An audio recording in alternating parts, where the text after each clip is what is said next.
Inside the Birds is back. What's going on, everybody? It is Geoff Mosher. It is Adam Caplan. And training camp has officially ended. The Eagles had their final scrimmage on Sunday. We'll talk about that, Adam. But I got to be honest here, Adam. I don't know whether we start with the bad news or the worst news. So where do you want to go with this?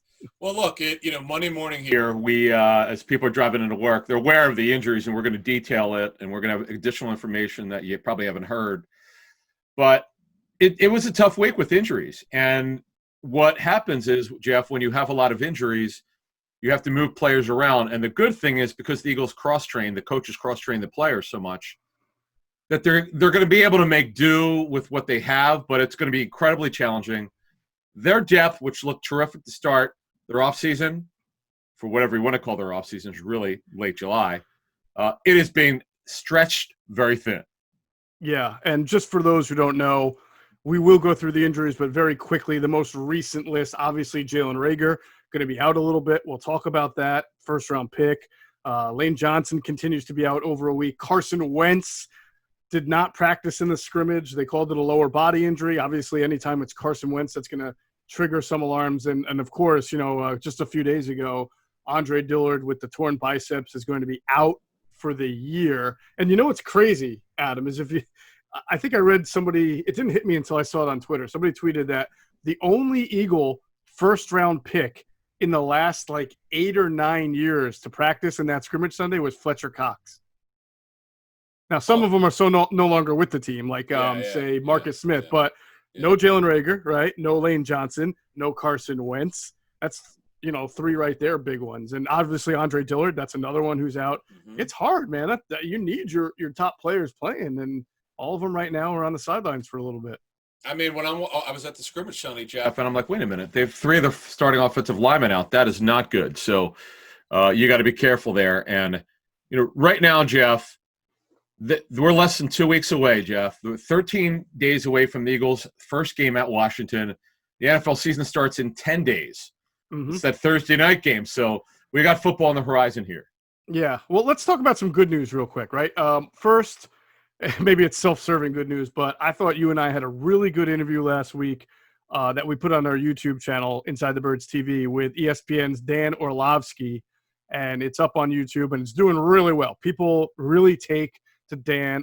And look, Dan is admittedly a Carson Wentz fan. He likes Carson Wentz, but I think that if people listen to it, and it's now both on YouTube and our podcast platform, you'll see that he's very meticulous with his breakdowns of Carson. He just doesn't say, I like Carson Wentz because I'm a big Carson Wentz fan or just because my kids like him. He gives some really interesting comparisons, and he even talks about some of the things that Carson can improve upon. So it's not just a big Carson Wentz love affair. I would really implore our listeners who have not checked out that interview yet to give it a listen, because there were a lot of good nuggets in there.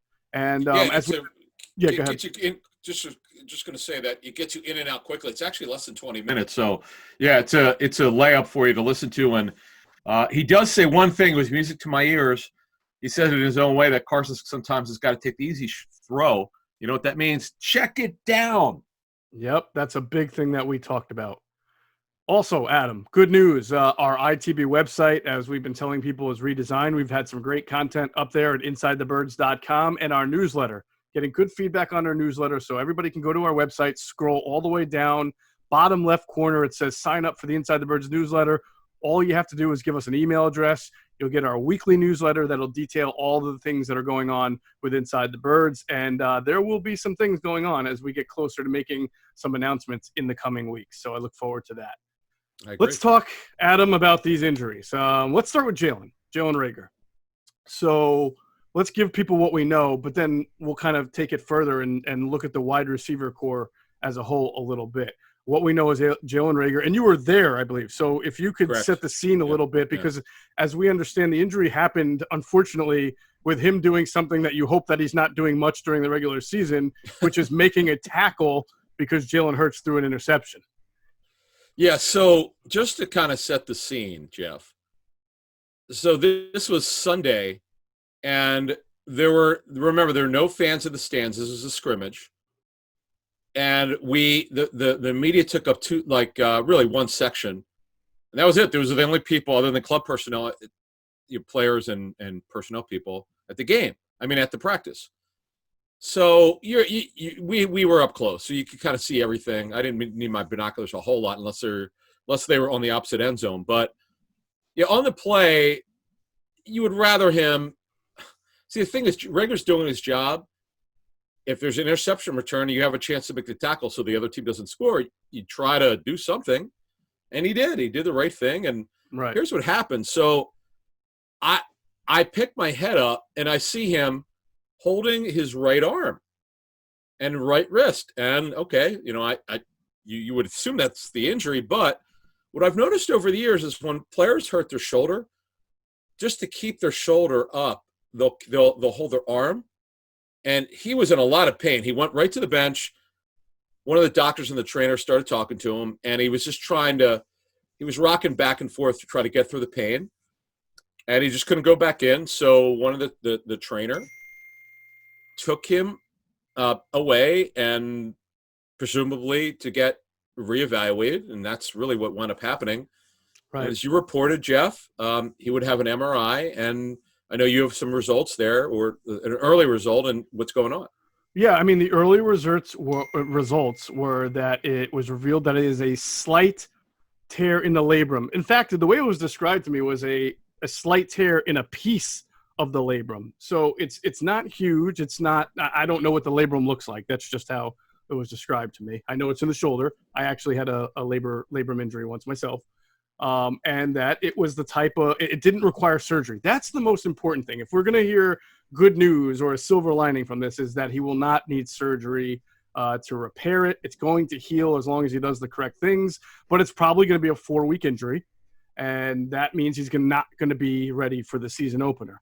And as we record this, we're also waiting to hear, he had results sent for a second opinion, sources told me. So they hope that the second opinion either just validates the first one or maybe even finds that it's not as severe. That's usually not the case. You just hope that the second opinion doesn't reveal something worse than the first. So, no Jalen Reagor. Yeah, and that's unfortunate.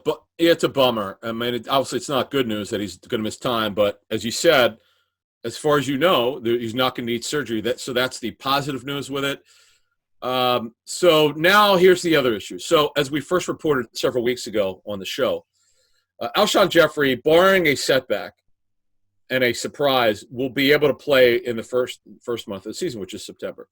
I will reiterate this.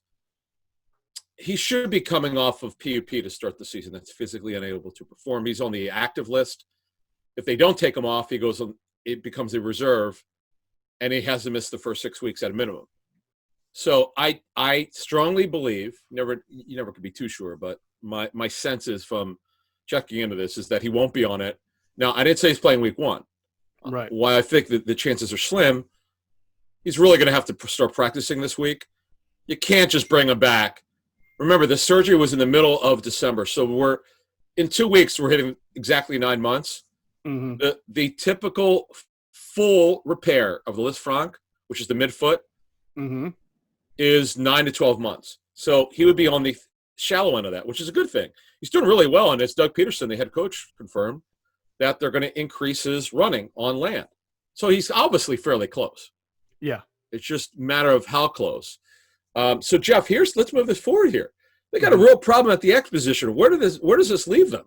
Well, I mean, we have talked about J.J. Arcega-Whiteside. He is a natural X who has also been practicing in the slot. He's had a good camp by all accounts. I think we remind people enough that take everything you hear at a camp with a grain of salt, both positive and negative. Because we've seen guys, and I think last year's example is the defensive end who was tremendous and made the team. And Alex, Deshaun Hall. Deshaun Hall, yeah. And he barely ever played. So, he was not a factor during the season. So take everything with a grain of salt. But J.J. Arcega-Whiteside at least did not have a disastrous camp, and he can play the X, and he gives them some physicality there. But I do think that, and we'll have to see, I love the way you said it last podcast, Adam. Training camp, especially for rookies, is like AAA.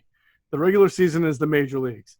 I would like to say I'm sure you would, and I would like to say that what we've seen from John Hightower gives us at least a hope that he can make some kind of contribution week one. But until until they get on the field and prove it, they're just guys. And so exactly, I think Arcega-Whiteside seems like more of a shot to get, as time at the X for now. And here's the key to that position, and why you don't typically see guys 5'8", 5'9" as X receiver. There are some, but they're not very many shorter guys. Reagor is 5'10" and 3/4, but he is jacked. He is strong, so you could play X. John Hightower is taller, 6'1" and a half, but he's only 185. And he has looked tremendous. After the first week where he's feeling his way, he's been really, really good. And the thing that I saw at Thursday in Sunday's practice, they had him in the slot, they had him out wide. He had at least two touchdown catches. I wasn't like doing play-by-play. When I first started covering the league, I would like take everything down. I want to get every play down, but you can't enjoy practice that way. But I'll tell you what, the kid catches everything. And you brought up a great point last week. In terms of his football intelligence, it's really good. I just want to clean up something I said. When I said raw, I meant strong. He's just not strong. Correct. I didn't mean raw, and he's actually way ahead of Quez Watkins in his maturation process as a football player. He's just He's more polished. Right. And look, he dropped two reasons. A, because he's a little bit thin, and B, there were some maturity issues, I'm told, from multiple teams on Hightower. But he's a good kid, and the talent's there. But as you set up here before we move on here, now we have this information. Once we get to the regular season, coverages are different. You're actually going to be hit, and they're going to be physical with you because they see Hightower's body type. It's if you're a defensive coordinator, in this case Jack Del Rio, you're going to hit this guy. You're going to make sure this guy didn't get off the line because he's so explosive and he's long too. Right. So that's the difference between what I call AAA baseball and the major leagues here. You're going against an opponent, you can get hit and you can get tackled, and you're going to see coverages that you have not seen yet. Right. All right, Andre Dillard, left tackle, biceps tendon tear. This is a disaster, unfortunately. I've seen it said that it's sort of a blessing in disguise because, a lot of people think that Jason Peters should move and will move to left tackle. I don't see this as a blessing in disguise. I mean, this is a first-round pick, and you need to get him out here. You need him to learn. Now it's just yet another year that he's not out there. Next year, Adam, is going to be year 3 for this guy. And by the end of year 3, you want to know if you're going to give a guy an extension or not. And they're only going to have, assuming he plays next year, that 1 year to judge him on. There's nothing good about this, in my opinion. I just don't – I think it's unfortunate. Yeah, so quite frankly, from talking to the Eagles, let's go back to March, I remember I could just hear it in some people's voices that Peters was not coming back at left tackle. It was going to be Dillard. They wanted him to play unless some other forces interfered. Dillard was going to be the left tackle. Okay, that was their plan. That's what they were going to do. And remember, until Brandon Brooks got hurt, I know they had been talking to Peters and his agent. There was no offer. He wasn't coming back. Right. So now I will, and we'll get to the offense in a second. But their depth right now, which looked really good to start training camp, is paper thin, Geoff, on the offensive line. Yeah, I mean, we can't conveniently forget that even if Jason Peters is the best left tackle, that he doesn't play 16 games. He comes out of a lot of games, and right now they've so far. He's been at right guard, and we'll talk a little bit about some of that going forward. But, they've tried other people left tackle. It's a bad situation. I just think that, even if he does wind up moving to left tackle, then you got to play somebody different who hasn't been practicing at right guard for most of the year. It's not a good situation this close to training camp. And so, we'll get into some of the replacements and the options more, right? But before we do that, though, I want you to just kind of give me what you think is going to be the starting offensive line week 1. Yeah, why did you have to put me on the spot? That's not in the rundown here. Because that's what I do. God, here's my issue. Matt Pryor's not a left tackle, and I'm a huge fan of Jeff Stalin. He knows more about football and is picky than I do. But I don't see it. If I'm not mistaken, he did not play left tackle at TCU. Right. I don't understand. He's a giant guy. To me, he's a right tackle, and he's a guard. He's really not a left tackle to me. He did not look real comfortable at it. He's a power guy. He's a massive guy. He's not super athletic like Jordan Mailata. So I'm not sure what the thinking is here, but that's what they've done. And the two practices that I've been to, it was Pryor at left, Mailata at right. Mailata, by the way, I'm told he's played both in training camp. I don't know what the snap breakdown is, but he's done both. But Jordan Mailata is so athletic. He's so much more athletic than Pryor. And if it were possible, I think Jordan Mailata is actually bigger than he was last season. He looks in a good massive. way, right? Yeah, he's just big. And he's healthy. The thing that's hurt Mailata, Geoff, is clearly that he didn't have the offseason. He missed over 300 snaps, as all the players did. He has no preseason games. Reported that would have been great for him to go up against another team. Oh, by the way, you couldn't have combined practices where the Eagles probably would have done it. So you couldn't get him going against another team there. And then he missed the first 2 weeks of training camp because of COVID. He was on the COVID list. So it's tough, man. It is what it is. I mean, we got to tell the truth here. He's up against it. But, Geoff, they have no other options. Jack Driscoll, by the way, got some snaps at right tackle. He was actually with the first team offense at right tackle when he subbed in for Mailata. And he's also seen time at guard in training camp. But, man, I don't know where they're going to do here. Winago is not going to be – he's definitely not going to play this season. He's a project. Mm-hmm. Well, do you think it's fair for me to say this, that they have 2 weeks to figure out if Jordan Mailata can be an adequate left tackle, and 2 weeks of practice and evaluation more before the season opener so that they don't have to move Jason Peters to left tackle? Can they coach him up in 2 weeks to say, we feel comfortable enough to keep Peters at right guard and play Mailata at left tackle? Here's the thing, okay? Let me just ask you this question. Jordan Mailata did not these last 2 practices play left tackle. It was Pryor. Right. I mean, unless I don't know why. Today it's Monday. No, I think they're off. But when they practice in full this week, this is all about Washington. They're done with the preseason. They don't have one, but the way the 4th preseason week happens, they would be playing the Jets this week. Mm-hmm. You don't even game plan. You're just evaluating, because the starters don't play. You're just evaluating back end guys. Mm-hmm. This is actually a game where Jalen Hurts would have started and played the whole game probably, but or most of the game. It's unless Mailata's taken the first team reps at left tackle, I guess you're just going to have to try Pryor. I don't agree with it. We're all allowed to give our opinion. I just don't see him being the athlete to play left tackle. He's been a nice story as a 6th-round pick. They really did good at guard last season when he got pressed into service, but he's just not a left tackle to me. All right. Well, this will be a telltale week. That's what I think. Unlike most players, I think with Peters, he's played left tackle for so long that it's not like I feel the need to get him at left tackle now to prepare him for the season. I honestly think, the Wednesday before, or even the Thursday before the season opener, if you're convinced Mailata or Pryor can't do it, you can just pop Peters back there and then put whoever at right guard. Yes, you're right. By the way, I would like them to give Mailata this chance. Yeah. Give him this coming week to see how he can do. In Jeff Satlin, I trust. I mean, he's just a phenomenal coach, and whatever he says goes. The front office listens to him. Mm-hmm. If not more, certainly they listen to him a lot. Okay, than other coaches. But we'll see what happens there. And then just before we get started on the offensive defensive practices this week and where it stands. We gotta get to the others. It's Genard Avery, I'm told. It's not just a bone bruise. Yeah, it's all related. But he also has a slightly sprained knee. Right. They're saying week to day to day. I kind of laugh at these timelines teams give because they don't have to give one. They could say whatever they want. Right. But I'd be shocked if he's ready for week 1. He doesn't need to go on injured reserve, I wouldn't think. But I don't see him being ready for week 1. But they tell you what, Geoff, from being there, everyone who saw the injury, it happened right in front of me, about 15, 20 feet in front of me.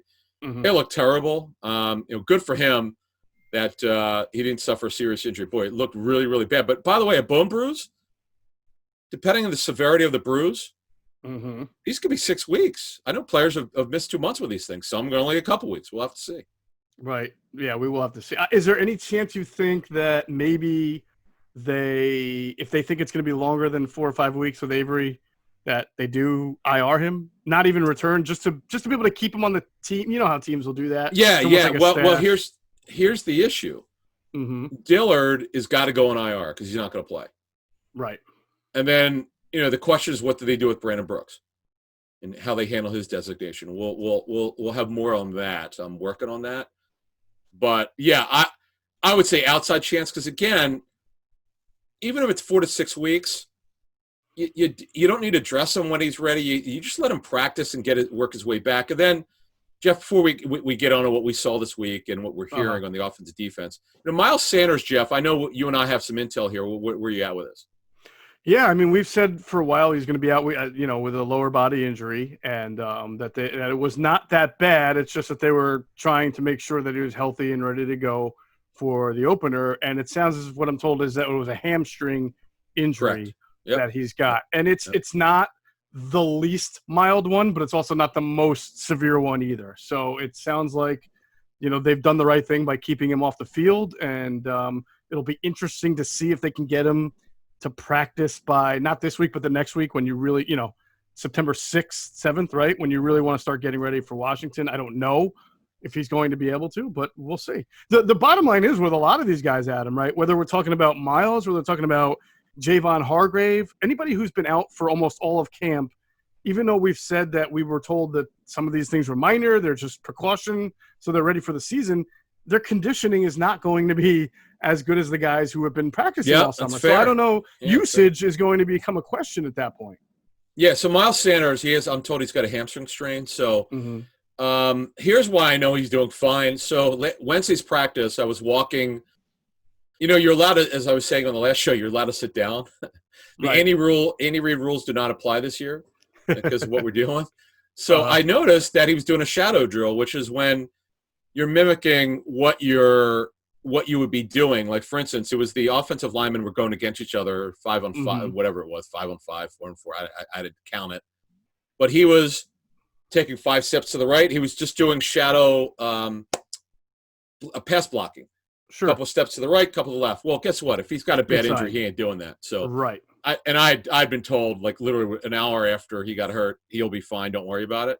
Right. And I'm still with that. I'm still with that. So whatever degree of strain, I don't know what it is, but I do know this. He's got a strain. By the way, we reported exclusively last year on our show here that he had strains to both hamstrings. Right. And that's why they shut him down. He did all right. Yeah, I know. And they as much as people criticize the Eagles medical staff over the years, they handled him really smartly last year. He never participated in their offseason program. If you remember, He was not in OTAs. It was only in the rookie minicamp. Right. So. Right. Yep. And he bridged the gap. So hopefully these guys who have been missing most of camp will do that as well. All right. We're going to get into some of our, observations, things we've been told about personnel. First, Adam, as we've been talking about our new partner, I want to remind people we are doing really cool stuff throughout the season with Philly's own Stateside Vodka. Stateside is the fastest growing craft spirit in Pennsylvania and the first vodka on the market to actively hydrate the consumer with an electrolyte composition. What's better than this? I mean, Stateside is headquartered in Kensington. It's 7 times distilled, certified gluten-free, top-of-the-line premium vodka. You know that we love supporting Philly, love supporting local-owned businesses, which is why we're really excited to team up with Stateside Vodka. Next time you're thinking, I'm going to go buy some Tito's, remember, that's from Texas. That's Cowboys country. And you got to think to yourself, do I want to support Eagles in Philly or the Cowboys in Dallas? No, we know the answer to that. So there's no better vodka than Stateside. It's award-winning, and it's Philly-produced. Go to statesidevodka.com for 10% off the best vodka out there with promo code BIRDS on pickup or delivery. That's right. They deliver to the counties of Philadelphia, Chester, Delaware, Montgomery, Bucks, Westmoreland, or Allegheny. And supporting Stateside Vodka is also supporting Inside the Birds because we've got some cool things cooking off with them on the Fantasy Football League for our ITB faithful, and we're excited to kick things off with Stateside. So remember, promo code BIRDS for 10% off Philly's own Stateside Vodka. Okay, let's start with offense, with what we've learned this week and what we've heard and what we've seen. Let's get into Carson Wentz because, again, I think sometimes we neglect the big name there in Carson. But we know he did not play in the scrimmage. It was a minor injury, apparently, soft tissue. So that's what I'm hearing. Yep.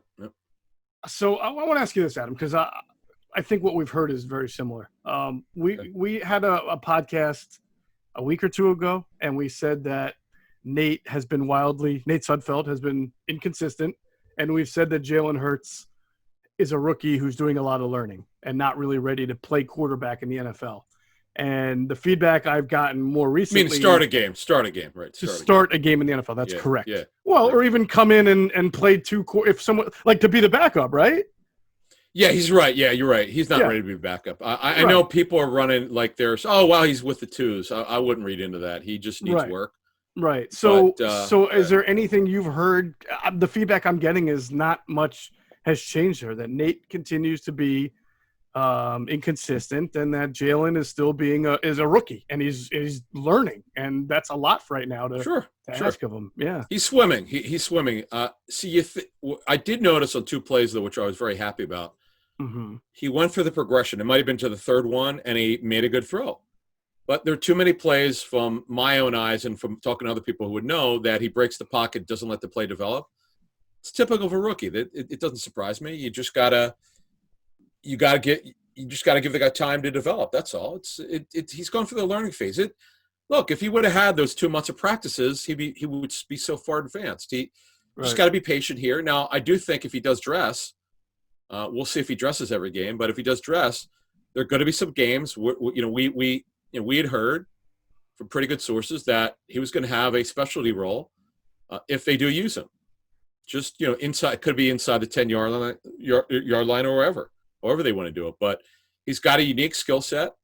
I'd mentioned, I remember people thought I was out of my mind, but they didn't. How the Twitter mob goes after you. All I said was, you could have a Taysom Hill type of role inside the 5. Hill's built differently because he's wider, but they're both can move. They both give the defense something to look at or something different. That's all. Yeah, one thing to keep in mind for our listeners is that the verbiage, right, of a West Coast offense is so much more intricate and detailed than spread offenses coming out of college when you're looking at the play card and, everybody stops and looks for a minute. The whole team, offense looks, and then they get back in their set. The coach is in control at a place like Oklahoma or many of these spread offense systems. And the play cards dictate the call. But now Jalen's got a huddle, and he's got a long list of plays that have really complex – everybody jokes about spider 2, banana, what, but that's how the verbiage sounds, and it's a whole lot different. And that's a big processing difference between college and the NFL. Correct. And one thing I do want to add, he had an awesome throw to Jackson. I can't remember who was covering. It might have been Craig James. I don't recall. Anyway, he looped it in the right corner of the end zone, and I thought Jackson got his feet in. And we couldn't tell. It was hard to say, but we did get the replay. But it still was very close. He made some good throws, and he had some picks. He had one awful decision where he was scrambling, and then he went from the right to the left to the middle of the field and threw across his body. That thing should have been taken to the house. It was just an awful decision. But he looked like a rookie at sometimes. This is what rookies do. I mean, Carson Wentz, by the way, by rookie standards, he had a nice rookie season. It was in 2016, he had a long way to go. And Carson played in a pro offense. He was much more ahead of the game than Hurts was. Right. So we need to be patient here. I have no doubt that he's going to work in to be their number 2 quarterback next season. I just kind of know that what their plan is. I really do believe that he'll be their number 2. Right. And Sudfeld has been kind of up and down. You and I know this, but he had some good throws in Sunday's practice. He had a great, I think it was to Deshaun to the left side of the touchdown, and he had another couple good throws. But they're both up and down. I mean, that's probably the best way to say it. Well, do you think after 2 years of Nick Foles followed by a year of Josh McCown, do you think the Eagles are really comfortable right now going into the season with Nate and Jalen backing up Carson? Well, Sudfeld's this number 2. I mean, Yeah. come from or not, they could have. Josh McCown is not officially retired. Right. He's not coaching football this season, as I told you a couple of weeks ago. I was saying I think Right. that North Carolina high school sports are not going to be in session. I know he's not coaching this fall, but Right. he's got his kids, so he's available. But as far as I know, it's not happening now. So it's too late anyway. I mean, you got to get this thing done. I mean, you got to go with Nate and look. Is we've talked about, this is year 4. I just can't believe it's year 4 with him, but it is year 4, Right. and he knows the offense. So we'll see what happens. So at what point with moving on to wide receiver? Yeah, we talked about John Hightower. We can go through camp after camp and we make the jokes about the Rashid Baileys of the world or the Greg Salases or guys who are just Rashid like Bailey, holy, though. yeah, Rashid my Bailey. friend, I know Rashid and I are friends. Yeah, he Del Val's Rashid. See, the thing though about Rashid Bailey is this: Chip Kelly. We could talk about what the end game was that he never made it, but he sure as hell he earned a roster spot. That when he led them in receiving in the 2014 or 2014 to 2015 preseason, it was legitimate. He had a great camp. Yeah, I mean, he absolutely won a job, but he got jobbed. And it's a shame. He played in the CFL, and I think he actually won a championship. But right. So well, I John know Hightower is going to win a spot here. I mean, it's hard to see at this point. Yeah. So I get what you're saying. So yeah, I thought, let me run this by you, see if you think this is accurate. I thought if Jeffrey was on the roster, only one Hightower Watkins would make it. Certainly not both. They just didn't have enough spots. Right. And then it became, and you had some good information last week about how good his football intelligence was, and is. So, and then I guess in the second week, he just started taking off, and he's just been the man. Yeah. And as you outlined earlier, look, we got to take it for what it is. You said a grain of salt. Look, you can just go by what you see and what you've been told. He's on this roster. Now, here's the next question. Let's move this forward. Not only is he on the roster, A, is he dressing each week? And B, how much playing time does he get? Well, doesn't he may not play a lot. That A and B are kind of intertwined there. Well, week one. But he's got to be active, right? He has to be. He has to play week 1. He has right. You've got Deshaun, Arcega-Whiteside, Greg Ward are your top 3 wide receivers, assuming that Jalen's out and Alshon's out. So, you need more than 3. You need 2 guys to play special teams even. He's got to play. Yeah, by the way, I should have mentioned this. I was told that not only was Reagor going to start at the X if he was healthy, right? He was also going to be the primary punt returner. So that part is up for grabs. And I forgot about that. Yeah. Is there room for Hightower to do that? I don't know who they're. Greg Ward is their back. Is Ward their other is. punt returner? Yeah, but he's like the safe and secure type. Right. Of he's the who was the guy that you knew the guy would never return it far, but he would never drop it? I'm not talking Sproles. There was a guy years ago. What, Reno Mahe?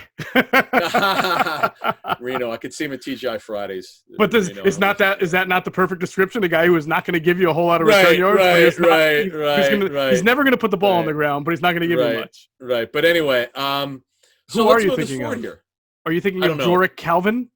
Who? Do you remember Jorick Calvin, who started off one year? Calvin he was Jorick? Calvin Jorick. He was like a 5th string safety. He started off as the kick returner. Oh my God! Don't even bring up the time when the Eagles. Was it against Green Bay? They had the issue where they didn't know who. Oh, was it when J.R. Reed got hurt? They had to have somebody else doing it. But Greg Lewis. Yeah, Greg exactly. Lewis Right. Yeah. So let's move to So the way that I see it, week 1, since Reagor most likely will not be available, I got it just because he's bigger. I got to say one thing about Arcega-Whiteside. He is noticeably thicker. He's healthy, by the way. He'll never be super explosive off the line, but he's long. I mean, he's 6'2". I got to think it's JJ at X, opening X, obviously Deshaun's your Z. Hightower could back up. He could back up X because he's played it before. He's been Z in training camp. And I know that for a fact he's played slot before. And he's done it in training camp. So he'll be backing up everything. And obviously Ward could only really play the slot. They just cannot afford an injury right now. Now here's another question. And we're going to, by the way, folks, we're going to drop it Thursday. We're going to do our 53-man roster breakdown. We're going to put it out there. Oh, yeah. But right now, as we do this show, it's Deshaun week 1, Hightower, Arcega-Whiteside, Ward is 4. If Jeffrey's on the active roster, which he should be, he probably won't be able to play week 1. It's not definite that he's out, but I don't know how he could possibly play without having at least 2 weeks of practice. He's going to have to practice this week to play week 1. Right. You're not going to have Reagor, so who are your receivers? I mean, you got only 4 right now. You only have 4 definites that are going to be available week 1. Do you have to go a little heavy coming out of camp on the 53 and maybe keep Deontay Burnett, who's had That's why I brought it up. Yeah, I think Burnett's probably had a better camp than Watkins, right? Yes. It's not close. My understanding is. Yeah. And you've probably, for the folks who are following a lot of the beat reporters who cover the Eagles, they've chronicled how that Burnett seems to show up every practice. He's been a flash player, but here's the difference between last year and this year. He was not totally comfortable because, Geoff, as you know, he got thrown into the fray late in the season because they had nobody else. I mean, they closed the regular season with guys who were not on the roster in week 1 at wide receiver. Right. So he's been so consistent and such a good story. That was good. I don't know how you cut the guy. The problem is if you have Alshon on the roster, it's Alshon, Jackson, Reagor, Hightower, I think Whiteside, and Ward. Are you going to really keep 7? Maybe you just do it for a week or 2, and then just when Alshon's ready to play, you cut somebody and then pick up and get deeper at a different position. Okay. It's a roll of the dice, but you have to do it when you only have a certain amount of guys. Yeah. Good point. That's why I asked you. You're the voice of reason on the show. I try. Let's move on to tight end because Goddard did not play in the practice. And, it's interesting because we talked about Noah Togiai impressing. And Josh Perkins is a guy who's been on the team. I don't know what they do here. I forgot about him. I totally forgot about him. We haven't talked about him all training camp. I know, but he had some big catches last year in December. Togiai's a better – I've heard he's a little bit ahead of him as a blocker. Yeah, yes. Which is saying a lot because this kid's an undrafted rookie. Right. They're not keeping 4. They can only keep 3. They just can't. They're now, as you've just outlined for us, the issue at receiver – where they may have to keep 7. I don't see it. Togiai's, I think he's making the roster. We'll see what happens. But right now, if I had to turn my roster in, he's making the 53. Right. All right. Well, so if he makes the 53, that's 3 tight ends. They're not going to keep more than 3. I can't see that happening. Hell, they had 2 for several weeks last year. I know. It's amazing that they even did that. So is it fair to say, as we sum up the offense here, that we already knew they were going to play a lot of 12 personnel anyway, but I mean, I think these injuries at wide receiver forced their hand to continue to be a heavy 12 personnel team. It's just what they're going to have to do. Yeah, it's not a major deal for week 1, but the problem is warm weather, probably going to be in the 80s. You want to sub out guys, and it's just not good if you only have 4 healthy receivers. You got to have 5. You can't dress week 1 4 receivers. You got to do 5. You can 5's fine. 4, you're really pressing it because remember, Ward does not have positional versatility. He's just not. He's not an outside receiver. So, and you're not playing Deshaun at X. You're just not. He's not. No.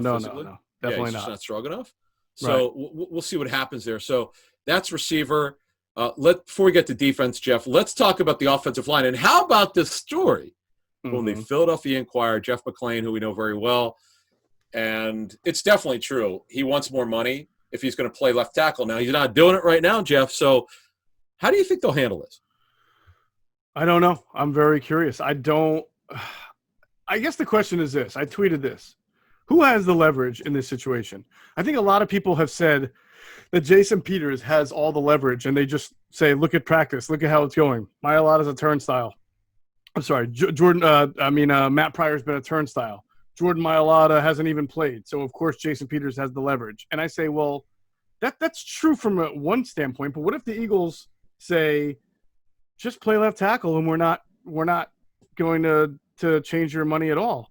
What's he going to do? Say, no, I refuse to play. And if he refuses to play, then what are his options? If he asks for and gets released, right? Where's he going to go? Because they're not doing. That's not going to happen. No, I know, but my point is, he had 4 months out on free agency, and he couldn't get a job, or he didn't get what he wanted, so he came back to the Eagles. So what's his recourse if the Eagles say no, not to play? Oh, I see what you're doing. I see what you're saying, because they'll withhold services and just not show up. Yeah. That would be it. It just. I don't I'm see not it happening. advocating that, by the way. I'm just curious on who has the leverage. Yeah, I don't. The leverage. Well, the club doesn't need to do anything. First of all, let's just break down his contract because the stuff that's out there is not 100% correct. So his salary is $1.8 million. Signing bonus $1 million. That's 2.8. He's got $200,000 in per game roster bonuses. Now, as we talked about before, look, I think they actually guaranteed them. I think they actually guaranteed those roster bonuses. So all in all, it's going to be $3 million. Then the rest of it, the final $3 million, he's got not likely to be earned incentives with playing time. He's going to have to play a certain amount. Being an all-pro, which is highly unlikely to happen at 38 years old. Guard. He could make the Pro Bowl though, because I'll tell you what, Geoff, I got to mention something. My understanding is this practice on Sunday, it was off the hook phenomenal at right guard. Oh. Like it's really funny because I have no idea if this situation's bothering him or if he came in pissed off. I don't know. I have no idea. I don't know the guy, but I just could tell you, and I could see a little of this. His movement was great. He was mauling guys up front. Their offensive line, it was leaky, the second team particularly, but it was nowhere near as bad as the media once again exaggerating how much the offense is behind the defense. I'm not arguing that there's some truth to it, but the exaggeration that the defense is so far ahead, it's like the Eagles are in trouble. I don't see that. I don't see it. Look, now they got some injuries now, which are going to impact this, Geoff. I mean, Lane Johnson, we haven't even talked about him. We don't know what the injury is, but I've heard he'll be ready week 1. I don't know where he's been, by the way. No one's seen him no one's seen him there, but I mean, they're without 3 their starters, man. Brooks, Dillard, and Lane Johnson. No, obviously by the way, that's the thing that people need to start mentioning, including you and I. I mean, when you don't have your starters in practice, what do you expect to happen? You don't think there's going to be a drop off? Right. That's what I'm saying. Lane Johnson might be able to play week 1, but if you don't practice in 3 weeks, and then the first game you're lining up against Ryan Kerrigan and Chase Young and Montez Sweat, right? That's being thrown to the wolves pretty quickly there. Oh my God! By the way, did you see that? I retweeted a video from my friend JP Finley, who covers the Washington team, and the Chase Young video where he just smacks trucks a guy. Chase Young's over the hip guy. Injury. It was Adrian Peterson. I know. The guy. I know. No, he trucked him, and I'll tell you what, that kid's going to be something else. That week 1, man, it could be a 16-13 game, other than Deshaun's 2 touchdowns he's probably going to get. I was by the way, say you might want to bet the under. You know what's so funny, and I just we'll move on to defense in a second. I distinctly remember when you and I previewed that game. And I don't know how we know that no one has told us the plays were. We said look for Deshaun to have a huge game. Dude, why did we think that? Oh, because I know why. We didn't think the corners were very good with Washington. By the way, we were right, and they have the same guys out there. Yeah, most of the same. Although he did score both of those touchdowns from a vertical slot position. Okay. They were doing all right in the first few quarters against him, but they moved him around and 2 50-yarders though. Yeah, it was amazing. And I got to say, what are they, 270? I thought they were 2 70-yarders. Well, plus 50. But I forgot to mention this. And I don't want to jinx the guy. I don't know if he's ever looked better. It's kind of like he's toying with the defense. They can't stop him. No, that's great. I mean, it's just I don't know what to say anymore. For fantasy folk, get him late.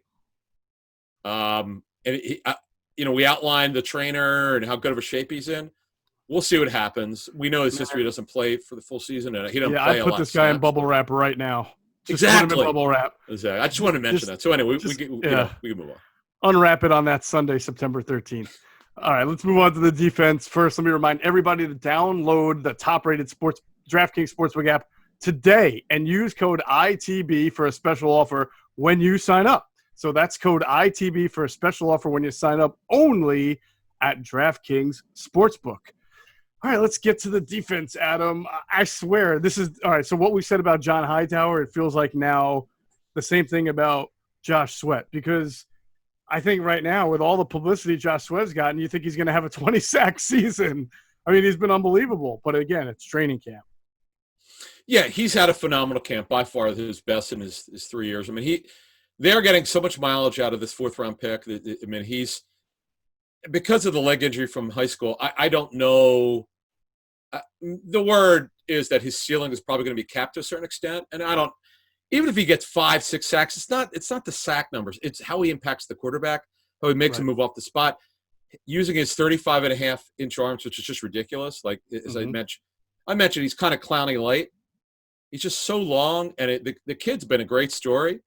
But here's the thing, Geoff, with Barnett's injury, right? Right. Significant ankle injury.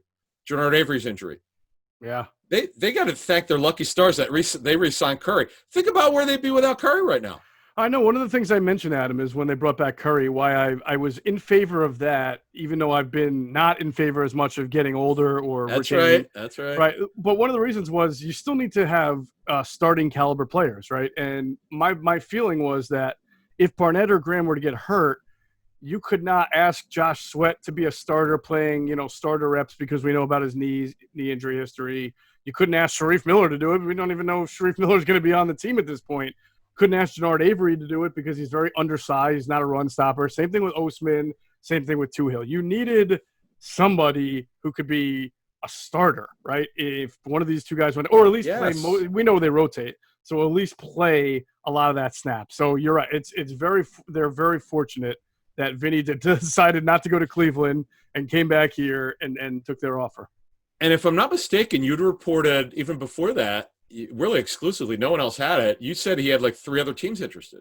Oh yeah, I mean earlier in the process he had more than 3 teams interested. Yeah, I mean he could have just signed then. It's pretty amazing that, and he's had a great relationship with the club. We know he grew up as an Eagles fan. They love him. He loves them. Playing and being an Eagle. Been a good story after everything he's been through. Yeah, the injury in Tampa, kind of stuff that there was some stuff going on. The Chip Kelly staff could not figure out how to use him. They told him to put on weight, take off weight.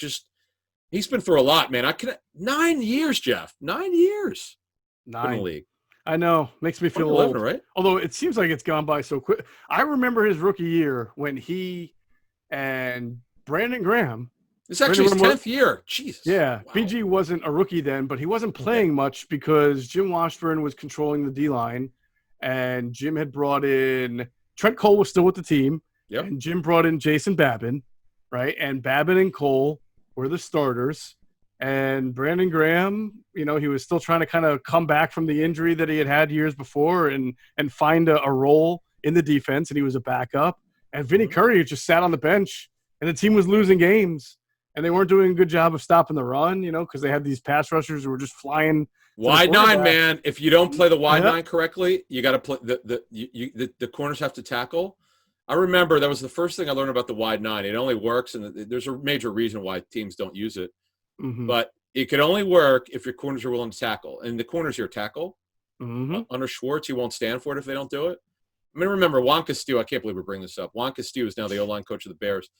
I mean, to have this run the wide 9, and Juan Castillo comes out of lockout as a defensive coordinator. I mean, that was a recipe for disaster, but, we digress. So D-tackle wise, you mentioned Hargrave. Malik Jackson he's down in weight. Not that he probably needs to put his weight back on, but he looks really, really quick. So that's good. Ridgeway's there. He was a good story for them last year before he got hurt. So they're great there, even if Hargrave's limited.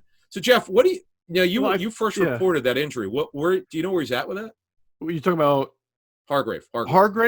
It was a pec strain, and that's come out since. And but the thing is, I think he's going to be okay. I mean, is he going to make week 1? I think they think he is, but you're just not 100% sure. But even if he's able to make it to week 1, the man has not by then practiced in a month. So I think initially the idea of the starting defensive line against the opener was going to be Graham and Barnett on the outside, Cox and Hargrave on the inside. And guys like Vinny Curry and Malik Jackson were going to be like first off the bench type reserves. But now I think what's more realistic, Adam, is Vinny Curry and Brandon Graham starting defensive ends against Washington for the opener. And Fletcher Cox and Malik Jackson are probably going to be starting defensive tackles. And if Hargrave can play, I would imagine, this is just speculation, just trying to use common sense here when a guy doesn't practice for 3-4 weeks, that he's going to have his reps monitored and he'll probably come in situationally. right? As a situational. Yeah, and they're loaded. rush. I mean, they're loaded at D tackle. definitely. Curry could play inside if they need him to. And Jackson could play outside if they need him to. So they're good there. So Right. let's move on. Let's move on to that awesome linebacker spot for the Eagles. Wait, do you not want to get into the bigger news of defensive end first? What else is there? Well, there was a certain trade involving a defensive end. Yeah. I'm sorry. Okay, I see where you're going here. Okay. No, let's do a good tease. In radio they would call this a great tease. We are going to get in to a trade that happened in the NFL for a player that the Eagles were interested in. But first, I want to remind everybody, check out PHLSportsNation.com. Always enhancing the fan experience with their coverage of all 4 Philly sports teams like nobody else. Follow them on Twitter at PHLSportsNation, or just go to their website, PHLSportsNation.com. Great content for the fans, by the fans. That's their motto. And they produce some great podcasts as well. So make sure you're checking out all their coverage on PHLSportsNation.com. And right now we will pause for another word from our great sponsors. All right, Adam. Yannick Ngakoue is no longer a Jaguar, but he's not an Eagle. He is a Minnesota Viking, and there was a little twist in that. And I know, and fans are upset. We've talked about this though. I think I'm most surprised by fan reaction is that because the Vikings gave up a second and a conditional 5th, I saw some blaming of Howie, like, why wouldn't you give that up? But as you have stated, like, for months now, it's really not about the compensation. It's more about the contract. That's fair to say? Yeah, there's several levels here. So first of all, the Ravens were interested. They were involved with the trade talks, but they wound up not doing it. Teams like the Jets, there are like 4 or 5 others that talked about internally. They giving up more than a second-round pick for a guy that, if you don't extend, you got to use a tag on him next year. Some teams are just not comfortable with it. So with the Eagles, their situation is a little different. They like the players I outlined 3 months ago. Yeah, easily 3 months ago. We because we're doing an Eagles show, I checked into it. Mm-hmm. But their cash budget had been spent. It just then you got the issue with the cap going down. It could be the floor is 175 next year, 175 million. It just they have so many challenges. It just was not going to work the way. Look, I would say this though: if we didn't have the pandemic, Ngakoue would have been traded somewhere else months ago. The Vikings never would have gotten him. They got in late. They were monitoring. They got in late because he was still around. And Dave Cole, the GM of the Jaguars, got what he wanted. He was not, as I was told, there was zero chance he would be traded for less than what they got. Like he wanted. Every team I talked to would talk to them, made it very clear. He was not doing it for just a second-round pick. They wanted more. Caldwell wanted more. And he got more. Now, I could understand why fans look at a guy like Ngakoue, who's a premier speed rusher. He is so fast. He impacts the play because there are a few guys like him. Yeah, he's just not real big. Player. He's right 6'2", 245, but he's fast. But the other thing is we talked about Barnett. I would think if they were going to do this trade with the Jaguars, Barnett would have to go. Because we know Brandon Graham will be on the team next year. And Barnett, he's got that $10 million base salary, which becomes fully guaranteed in March, where they have to make a decision. We've said all along, folks, Barnett will not play on this contract. Either they're going to extend it or they're going to trade him. That's my opinion based on just common sense. He's not a $10 million player. He hasn't proven it yet. Right. So that's where that is. So one of someone wrote on our Facebook that he was very annoyed with Howie for not making this deal and not bringing in Yannick Ngakoue. And if he's such a good GM and so skilled at being able to manipulate the cap, why couldn't he make this move? And I have to answer that, and I'm not the biggest Howie Roseman cheerleader in the world. I also don't bury him for every single thing. I'm as neutral as I can be, but I don't think people understand that part of what makes Howie very good with the cap is that he's able to roll over a surplus year after year and if people don't realize this, if you're under the cap by say $20 million, you get to use that $20 million toward the next year's cap. So it's like extra money to alleviate your cap issue. So if you just spent up to the cap every year, you would have no rollover money and you wouldn't be able to be as flexible as Howie has been in the Bay. You wouldn't have some of those luxuries. So they're tied in. When you see Howie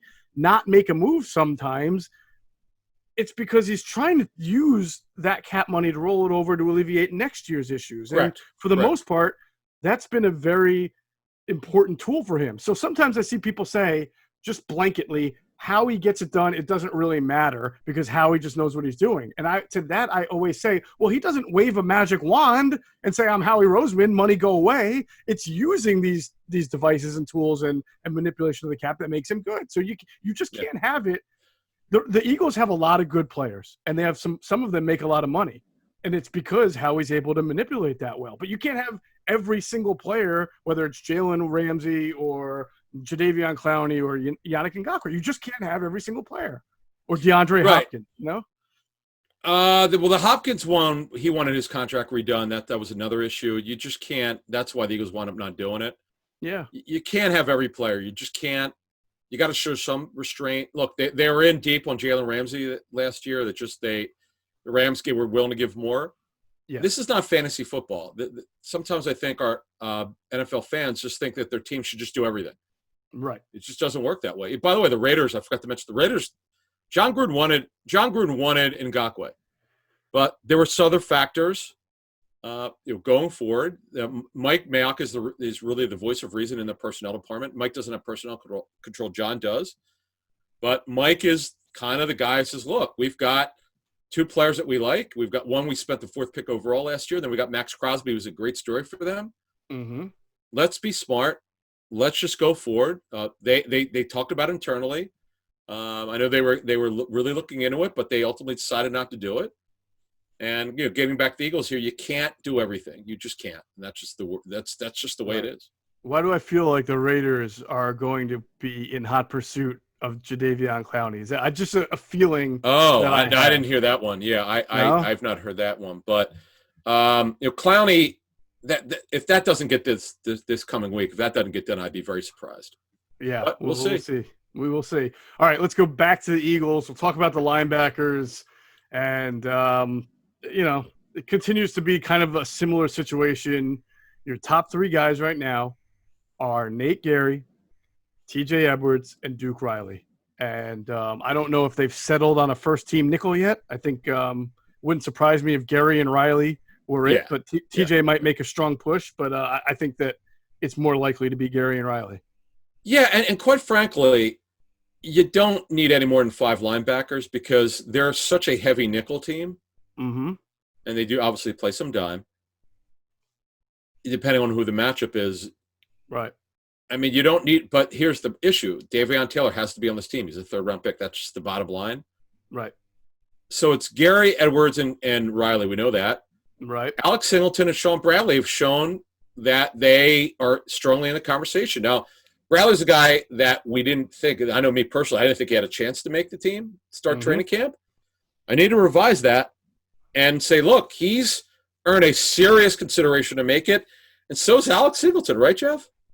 Yeah, I mean, Alex was with the team last year, and we were talking about this last podcast. He's got some experience. He knows the defense, and he's literally competing against 2 rookies, one of which, and Davion Taylor, was a 3rd-round pick, but is a very, very raw project. And I noticed you didn't mention his name when you talked backups. You said Alex Singleton and you said Sean Bradley, and for good reason, because that's the pecking order right now. Singleton is way more ready.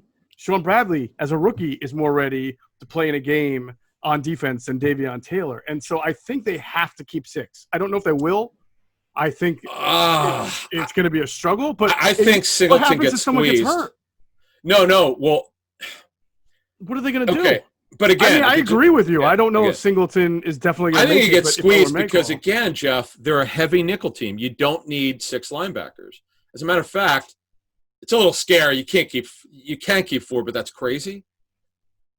No, now the question is, Singleton's ahead of Bradley only because of his knowledge of the offense, defense. Excuse me. Bradley is a guy that, because he's such a good special teams player, if he's on the roster and active, he's going to play on specials at the very least. So he's got he definitely has value. He has added value. That's why he would make it. But this Davion Taylor situation complicates it because everybody knows he's not going to be able to play on defense. So it's all right. It's a challenge.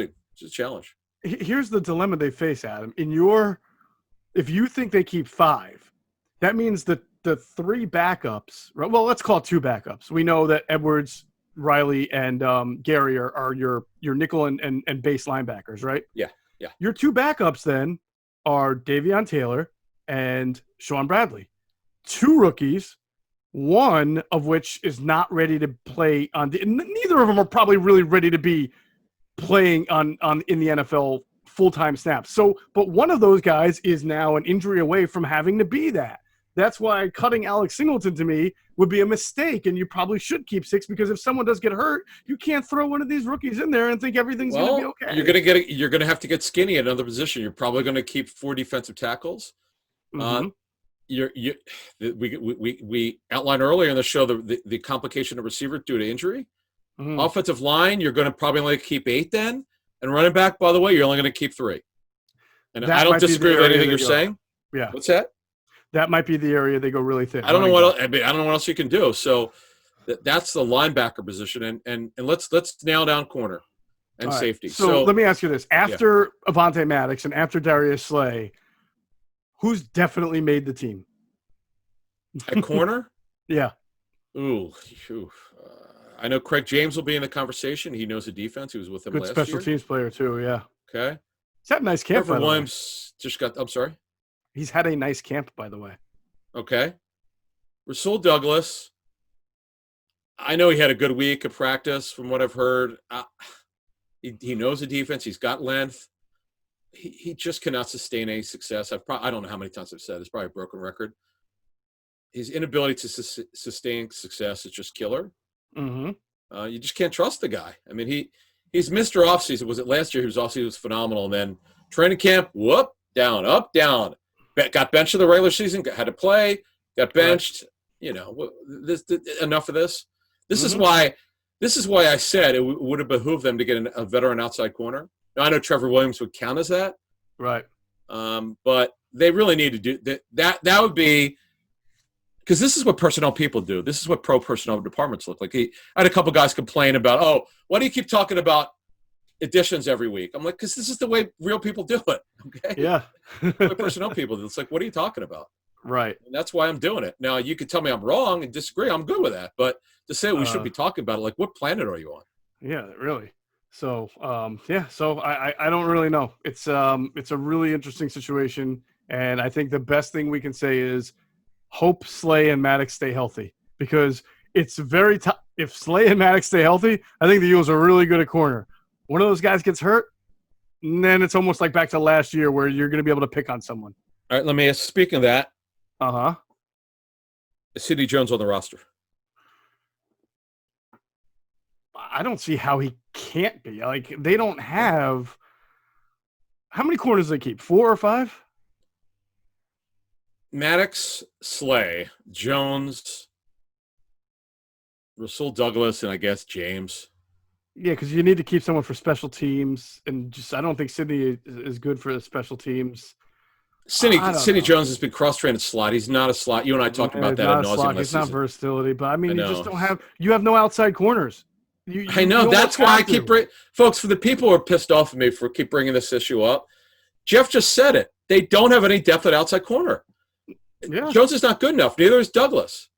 James, James we'll talk about another time, but he does know the defense. He was with them last season, and I don't know, man. That's the only – I'll live with linebacker because we just outlined that. They're good on the D line. They really are. Right. They're very deep. It's just they got to get guys healthy. Right. That's the one position on defense where I'd like them to get somebody.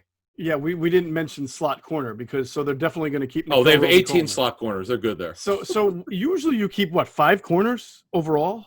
Yeah. Now okay, I'm sorry. Okay. So you got Roby Coleman. You're right. Roby Coleman's their slot. Yeah. Okay. Does Strap make it just because he's good at what he does? And this is again a numbers game, man. And this Thursday show is going to take us probably 3 hours if we go through this because you're racking my brain here, man. It's hard. I think Howie's got to make a move. I think he really does.